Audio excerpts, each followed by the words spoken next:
سعيد من بره ال 18. ادي تاني عبد الله يستلم يلعب واحده داخل المنطقه. عمرو جمال اللي قريب جدا من التهديف، تسديده جامده جامده انما بعيده، جامده من وليد سليمان، طالعه طلقه منه مباشره من وليد سليمان. فوقتنا بدري، مفيش حاجه فوقتنا في الشوط الاول، انما بص وليد سليمان يا ولد يا لعيب، الراجل من غير ما يرجع ولا يتعازم، والكره ده دخل ال 18. عبد الله السعيد اللي فيها جامده خطيره خطيره، لسه وليد سليمان عرضيه خطيره خطيره مش ممكن. اللي فاتت النادي الاهلي بيهاجم مرتين ثلاثه، ومحمد نجيب اللي كان طالع يلعب بدماغه لقى الكره قدامه، انما مش بمهاره الفراوده يقدر يخلصها. بص وليد سليمان حطها تاني جوه الملعب يا ولد يا لعيب والله، وعمل مجهود مش بطال محمد نجيب عليها. الكره بقت في ظهره كده وحب يستعد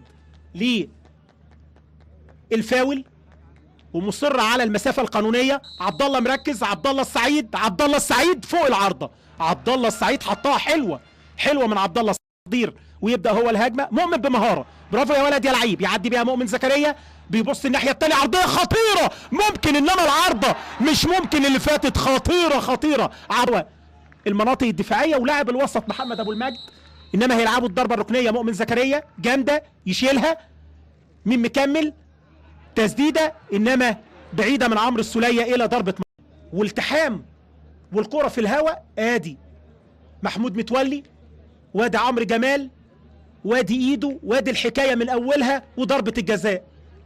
ضربه جزاء مش هنتكلم احنا كتير، القرار بيبقى قدامنا بنقول عناوين بس، ممكن واحد يقول لك ما احنا شايفينها، والراجل مركز. وعواد وعبد الله، عواد جول جول جول، عبد الله السعيد مدفع مدفع يا عبد الله يا سعيد، يسجل الهدف الاول مع الدقيقه 78 في وقت صعب جدا على الاسماعيلي ومتابعينهم ومحبينهم. هدف للنادي الاهلي من ركله الجزاء 1-0. وحسام الباب ضربه ركنيه موجوده، عبد الله السعيد هيلعب جامده خطيره، عواد برافو يا ولد يا عواد، خطيره اللي فاتت حلوه حلوه.